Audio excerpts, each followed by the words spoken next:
Good morning, all of you.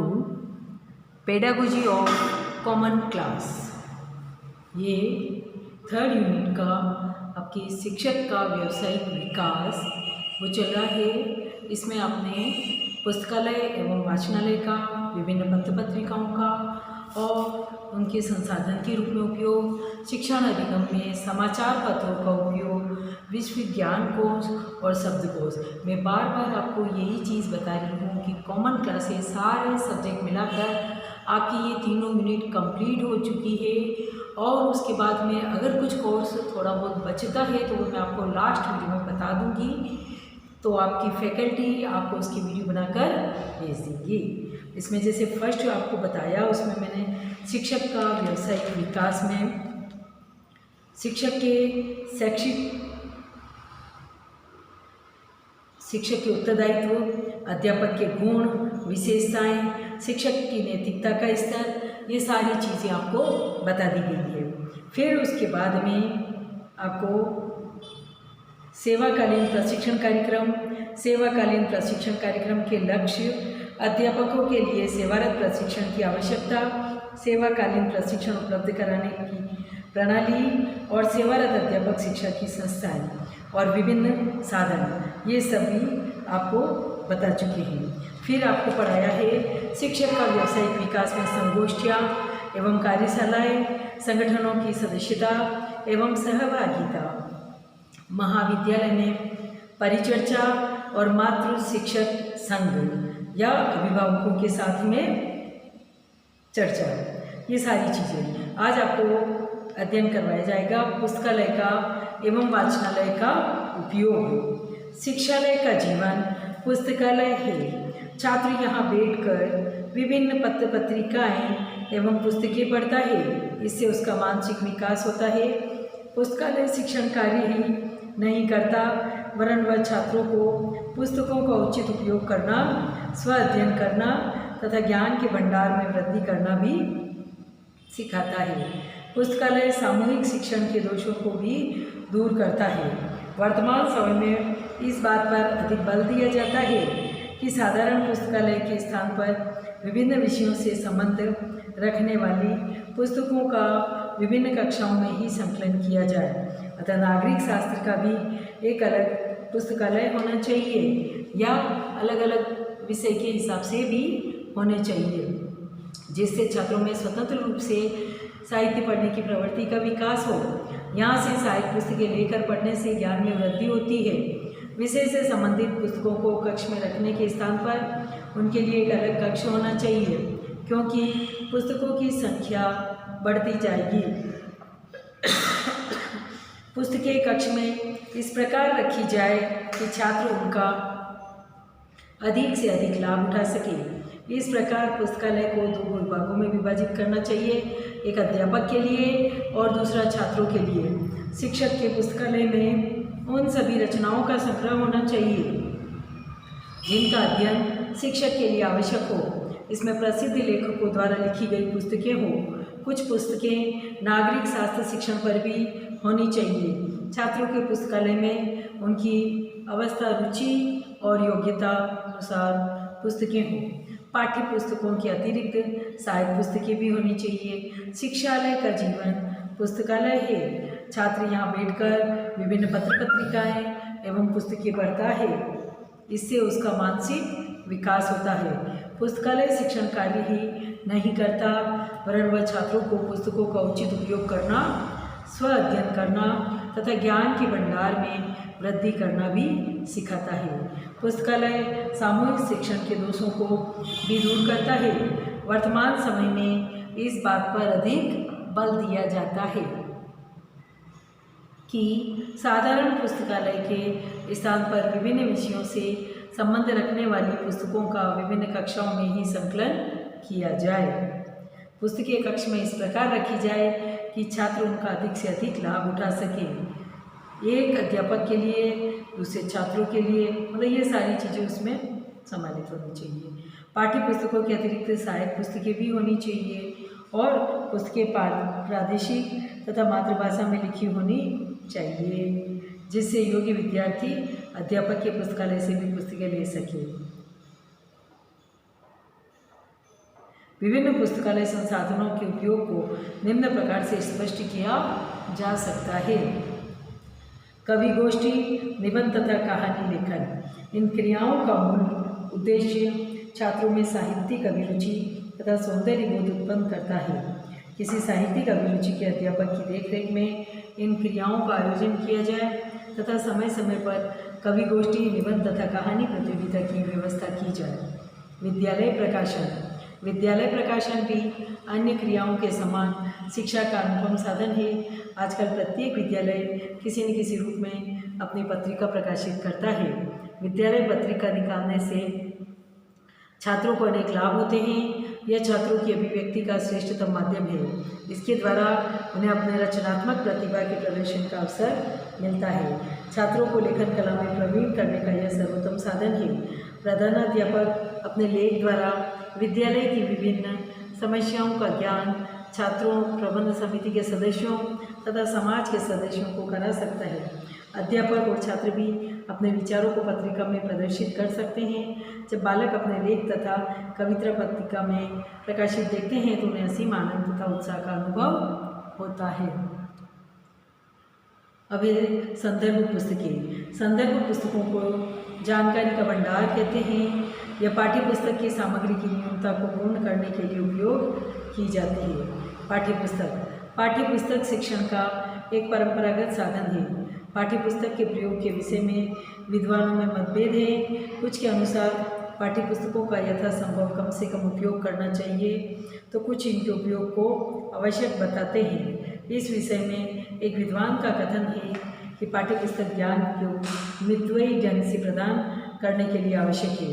यह छात्रों तथा अध्यापकों का समय बचाती है। यह कम समय में लाखों छात्रों के हृदय को प्रभावित करती है।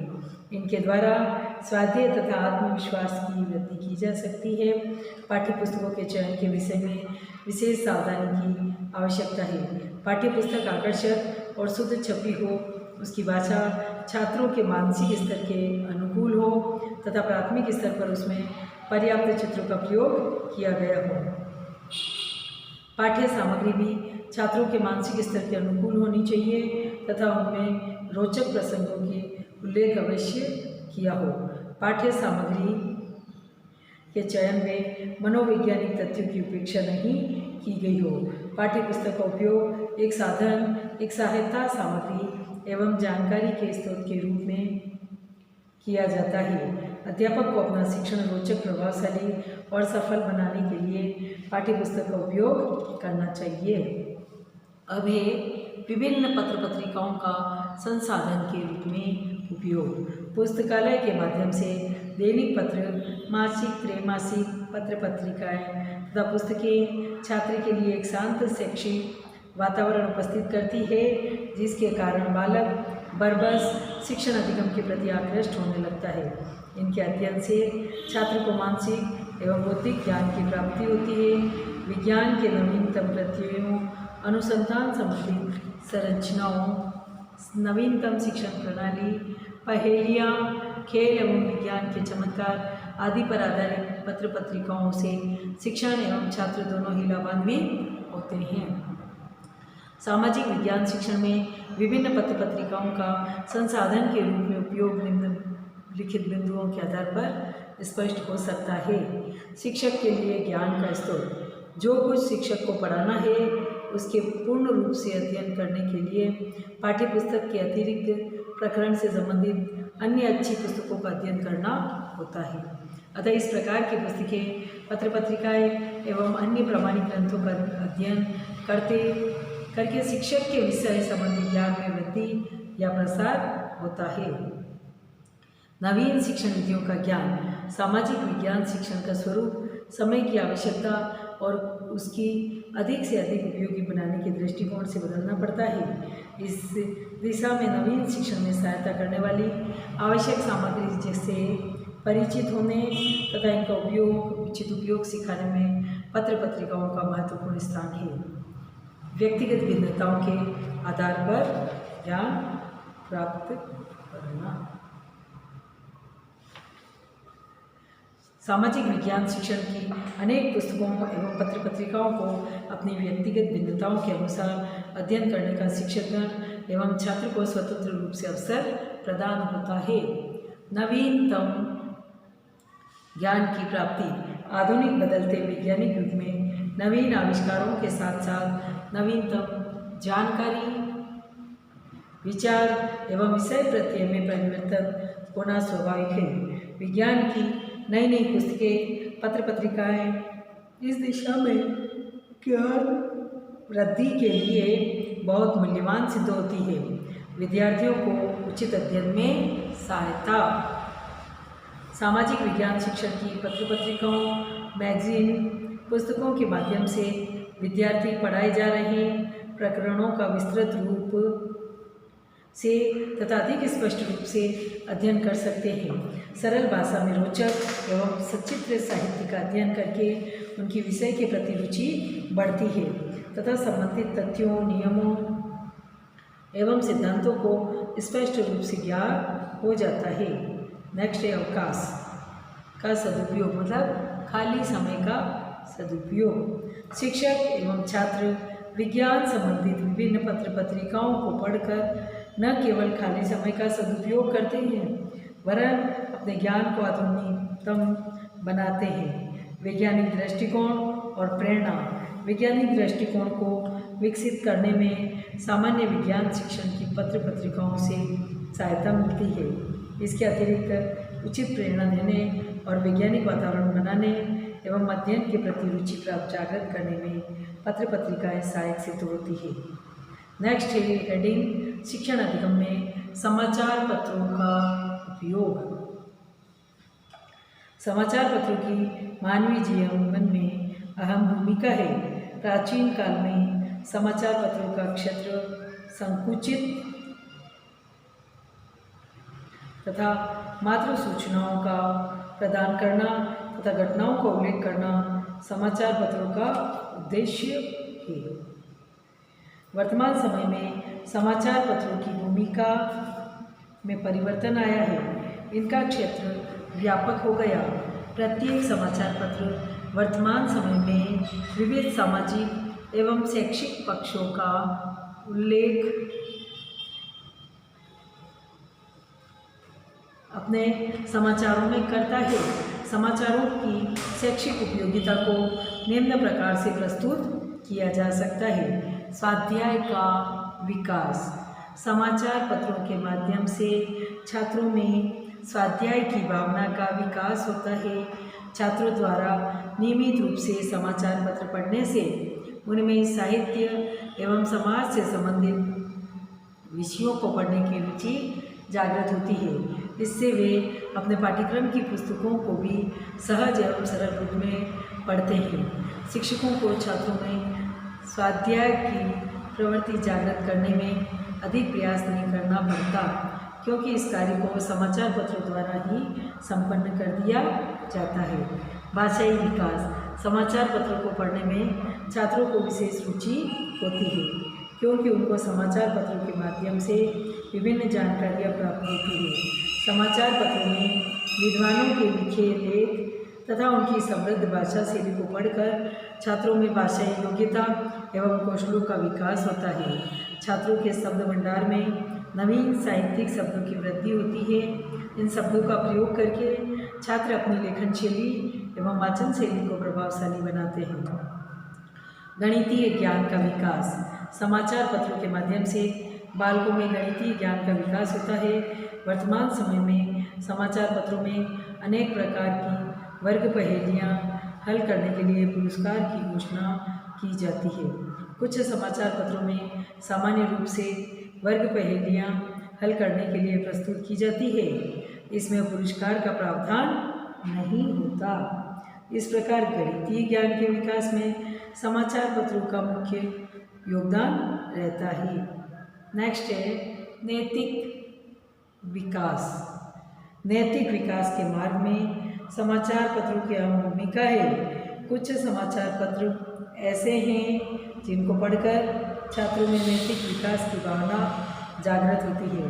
जैसे किसी रिक्शे वाले को नोटों से भरा बैग मिल जाता है तो वह उसको पुलिस थाने में जमा करा देता है या उसके स्वामी तक पहुंचा देता है। इस प्रकार की घटनाएं बालकों के मन में ईमानदारी की भावना को प्रोत्साहित करती है तथा बालक अपने जीवन में भी ईमानदारी से कार्य करता है। इस प्रकार समाचार पत्र बालकों में नैतिक विकास की प्रक्रिया को संपन्न करते हैं। सामाजिक विकास।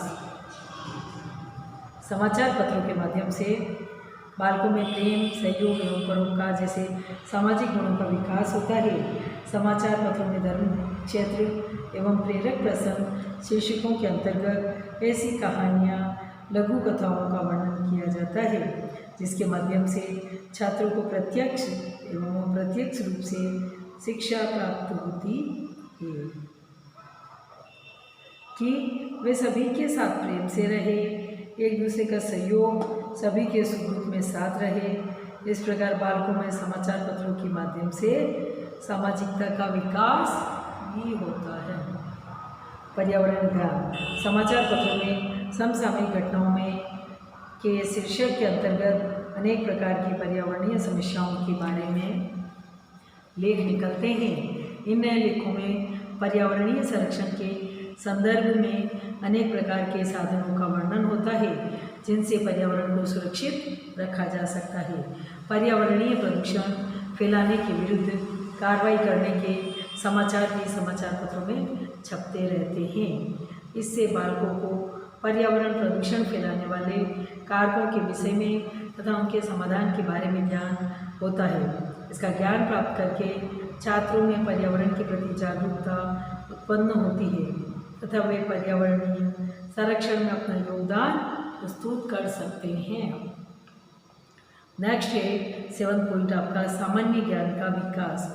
समाचार पत्रों के माध्यम से छात्रों में सामान्य ज्ञान का विकास संभव होता है क्योंकि समाचार पत्रों में विभिन्न प्रकार की राष्ट्रीय तथा अंतर्राष्ट्रीय सूचनाएं प्रकाशित होती रहती है, जैसे अमेरिका के राष्ट्रपति का नाम, अमेरिका की मुद्रा, विश्व बैंक के संबंध में सूचना एवं संयुक्त राष्ट्र संघ के अध्यक्ष का नाम आदि। इन सभी के अध्ययन से बालकों के सामान्य ज्ञान में वृद्धि होती है।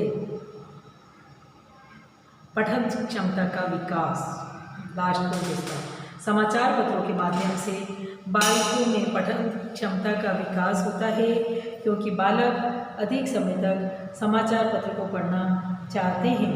उसमें उनकी रुचि से संबंधित समाचार होते हैं, जैसे फिल्मी दुनिया से संबंधित समाचार, खेल समाचार, बालकों के लिए प्रेरक कहानियाँ आदि।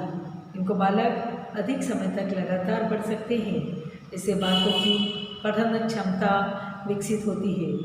उपयुक्त विवेचन से यह स्पष्ट होता है कि बालकों के चहुमुखी विकास में समाचार पत्रों का महत्वपूर्ण योगदान रहता है। चहुमुखी विकास शिक्षा का प्रमुख उद्देश्य है। इस प्रकार समाचार पत्र बालकों के चहुमुखी विकास के शैक्षिक लक्ष्य को पूर्ण करने में महत्वपूर्ण भूमिका का निर्वहन करता है। अतः समाचार पत्र शिक्षा विकास एवं शिक्षण उद्देश्यों को प्राप्त करने हेतु महत्वपूर्ण साधन है। प्रत्येक विद्यालय में छात्रों के चरित्र विकास की दृष्टि से तथा शैक्षिक कार्यक्रम की गुणात्मकता की दृष्टि से पुस्तकालय का बहुत महत्व है। वास्तव में प्रधानाध्यापक विद्यालय का मस्तिष्क है, अध्यापक नाड़ी संस्थान है और पुस्तकालय उसका हृदय है। आपको ये चीज़ समझ में आ गई होगी। पुस्तकालय नवीन ज्ञान की खोज का केंद्र होता है, अतः इसको विद्यालय का सबसे महत्वपूर्ण अंग माना जाता है। पुस्तकालय को विद्यालय की बौद्धिक प्रयोगशाला रूप में देखा जाता है। पुस्तकालय को बौद्धिक एवं साहित्यिक अभिवृद्धि का स्थान भी माना जाता है। कार्लाइल ने पुस्तकालय की परिभाषा देते हुए कहा है, पुस्तकों का संकलन आज के युग का वास्तविक विद्यालय है।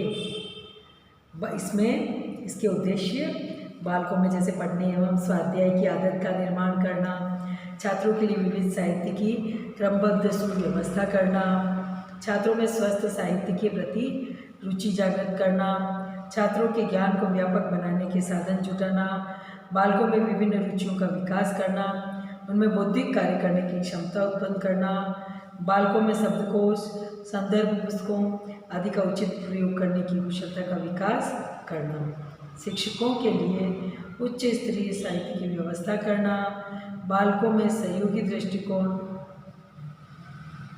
विकसित करना, बालकों को अपने नागरिक दायित्वों को समझने के योग्य बनाना, अध्यापकों के लिए नवीनतम शिक्षण नीतियों की सूचना प्राप्ति का साधन प्रदान करना, छात्रों को स्वतंत्र एवं मौलिक चिंतन करने का प्रशिक्षण प्रदान करना। माध्यमिक शिक्षा आयोग ने लिखा है कि व्यक्तिगत कार्य, समूह प्रयोजन कार्य, शैक्षणिक एवं मनोरंजक कार्य तथा पाठ्यक्रम सहगामी क्रियाओं के लिए अच्छे तथा दक्ष पुस्तकालय का होना आवश्यक है। छात्रों की रुचियों का विकास, उनके शब्द भंडार का वर्धन तथा कक्ष में अर्जित ज्ञान की वृद्धि करना, यह सब इस बात पर निर्भर करता है कि छात्रों को पुस्तकालय में कितने साधन उपलब्ध है। इस प्रकार पुस्तकें हमारे जीवन की प्रदर्शक है। पुस्तकालय के महत्व को निम्न प्रकार से स्पष्ट किया जा सकता है, जैसे कि सामान्य ज्ञान की वृद्धि, स्वाध्याय की आदत का विकास, शिक्षकों के लिए उपयोगी, छात्रों के लिए उपयोगी, पाठ्य सहगामी क्रियाओं में सहायक, विभिन्न रुचियों का विकास, सामूहिक शिक्षण के दोषों के निवारण में सहायक, मौन वाचन की आदत का विकास, ये सारी चीज़ें इसमें सम्मिलित होती है। फिर आपका लास्ट पॉइंट आता है इसमें विश्व ज्ञान कोश एवं शब्दकोश। देखो मैं बार बार समझा रही हूँ आपको, इंडिविजुअल फैकल्टी आपको जो बताएगी आपके टॉपिक, आपके जो यूनिट है, उस यूनिट में से जो टॉपिक बच गया है वो आपकी अलग वीडियो बनाकर डालेंगी मैडम आपके सब्जेक्ट के हिसाब से। बाकी ये सारी जो video pedagogy of common class होती है वो आपके सभी सब्जेक्ट में काम में आती है या उसमें सम्मिलित है।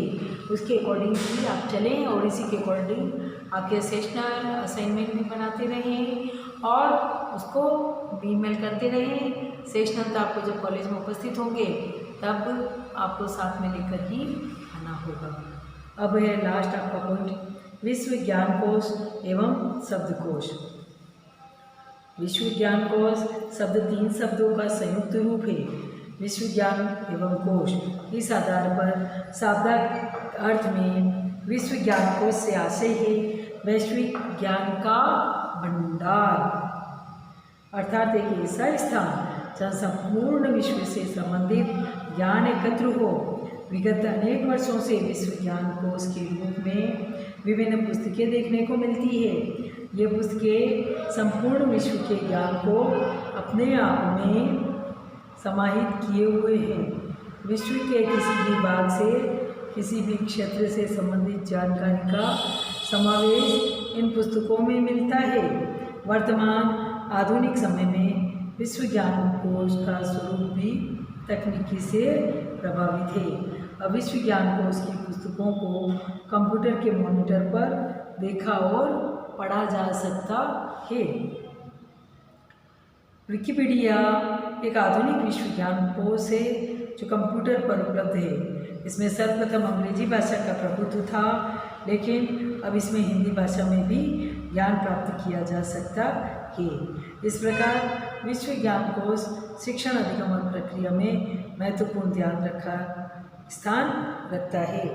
शिक्षक किसी भी वैश्विक विषय का ज्ञान उसके माध्यम से सरलता से और अपने छात्रों को प्रदान कर सकता है।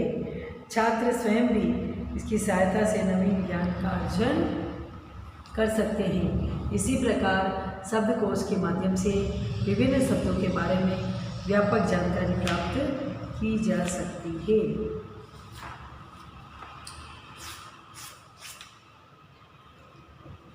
शिक्षक शिक्षा, इसमें शिक्षा के कॉलेजों के निम्नलिखित कार्यक्रम सारे संगठित किए जा सकते हैं और कार्यशालाएं, संगोष्ठियाँ, ये सारी चीज़ें भी इसमें सम्मिलित की जाती है, उसके अकॉर्डिंग ही आपको सारा काम करना पड़ेगा। जैसे समाचार पत्रों में का उपयोग अगर करते हैं शिक्षण अधिगम में, तो उसके उपयोग के समाचारों की शैक्षिक उपयोगिता को निम्न प्रकार से प्रस्तुत किया जा सकता है। जैसे स्वाध्याय का विकास,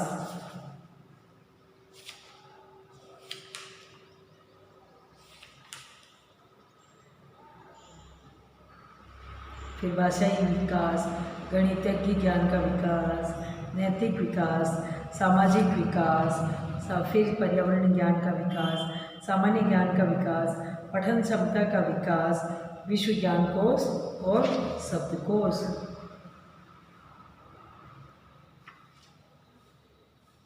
विश्व ज्ञान कोश शब्द 3 शब्दों का संयुक्त रूप से मैंने बता दिया है।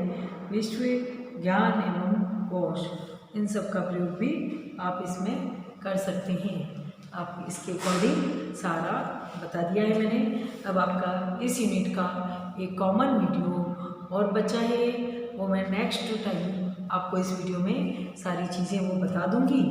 और मैंने इतने समय से जो पेडागोजी की कॉमन क्लास ले रही थी, उसमें मैंने देखो आपको फर्स्ट यूनिट पाठ्यक्रम का बताया, सेकंड पाठ्यक्रम में मैंने पाठ्यक्रम का अर्थ, परिभाषाएं, पाठ्यक्रम निर्माण के सोपान, पाठ्यचर्या का महत्व, ठीक है। फिर ये पाठ्यक्रम निर्माण के सिद्धांत, अच्छे पाठ्यक्रम की विशेषताएं, पाठ्यपुस्तक की आवश्यकताएं, ये सारी चीज़ें इसमें मैंने बताई है। फिर विद्यालय के विभिन्न स्तरों पर पाठ्यक्रम की रूपरेखा, जैसे प्राथमिक स्तर पर, उच्च प्राथमिक स्तर पर, माध्यमिक स्तर पर, इन सभी चीज़ों का भी वर्णन किया है। उत्तम पाठ्यपुस्तक का चयन, पाठ्यक्रम का समीक्षात्मक मूल्यांकन भी करवा दिया है। तो जैसे आपको सेक्शन में बताया गया है, तो किसी भी एक पुस्तक का मूल्यांकन आपको करना होता है, तो वो सारा एक्सप्लेन कर दिया गया। सेकंड यूनिट आपका इसमें आती है शिक्षण और अधिगम संसाधन। इसके अंतर्गत मैंने फर्स्ट आपका लिया हेडिंग पुस्तकालय संसाधनों का प्रयोग, उसमें है लिखित पुस्तक, समाचार पत्र, जर्नल्स, किताबें एवं रेफरेंस, पत्रिकाएं, विश्वकोश, शब्दकोश। सेकंड आपका इसमें आता है समुदाय संसाधन। क्षेत्रीय संसाधन मतलब समुदाय संसाधन में क्षेत्रीय विविधता और विषय वस्तु का प्रयोग, समुदाय प्रयोगशाला और विषय वस्तु का प्रयोग। नेक्स्ट है शिक्षण और अधिगम संसाधन, पर्यटन एवं प्रदर्शन की व्यवस्था का मुद्दा। प्रदर्शनी है, संग्रहालय है, क्षेत्रीय भ्रमण है, क्लब है, प्रयोगशाला है, ये सारी चीज़ें इसमें सम्मिलित की गई है। फिर है आपका दृश्य श्रव्य सामग्री, श्यामपट, मानचित्र, चार्ट, ग्लोब, डायग्राम, मॉडल चित्र, flannel board, tape recorder, radio, television, computer, internet, video projectors. फिर है थर्ड यूनिट शिक्षक के उत्तरदायित्व या शिक्षक का व्यावसायिक विकास। शिक्षक के उत्तरदायित्व, अध्यापक के गुण या विशेषताएं, शिक्षक की नैतिकता का स्तर। फिर है सेवाकालीन प्रशिक्षण कार्यक्रम। सेवाकालीन प्रशिक्षण कार्यक्रम का लक्ष्य क्या होता है वो सब भी मैंने समझा दिया है आपको।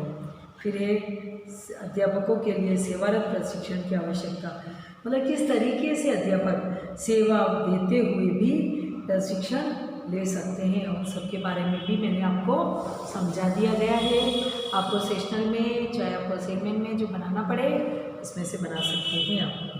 फिर है नेक्स्ट सेवारत अध्यापक शिक्षा की संस्थाएं और विभिन्न साधन, ये भी मैंने समझा दिया है। फिर आपकी आगे का है शिक्षक का व्यावसायिक विकास, संगोष्ठियाँ एवं कार्यशालाएँ, संगठनों की सदस्यता एवं सहभागिता, महाविद्यालय में परिचर्चा, मातृ शिक्षक संघ या अभिभावक संघ। शिक्षक का व्यावसायिक विकास, पुस्तकालय एवं वाचनालय का उपयोग, विभिन्न पत्र पत्रिकाओं का संसाधन के रूप में उपयोग, शिक्षण अधिगम में समाचार पत्रों का उपयोग, विश्व ज्ञान कोश तथा शब्दकोश, उनका वर्णन भी मैंने आपको बता दिया है।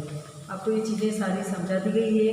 आपको अब जो आपकी यूनिट से आपके मैं बार बार यही बात बता रही हूँ कि आपकी फैकल्टी, आपकी सब्जेक्ट टीचर जो है वो पेडागोजी के जो सब्जेक्ट है इनमें 3 यूनिट होती है। 3 यूनिट में भी मैंने इतना कोर्स आपको करवा दिया है। जो ये कॉमन क्लास के कोर्स जो चल रहे हैं वो यही चीज़ है। इसके अलावा कुछ वीडियो आपके बचेंगे तो आपके सब्जेक्ट टीचर या आपकी फैकल्टी जो है वो आपको इसमें पूर्ण करा देगी और उसके अकॉर्डिंग आपको सेशनल या असाइनमेंट जो भी बनाने को कहे वो आप बना सकते हो। Thank you.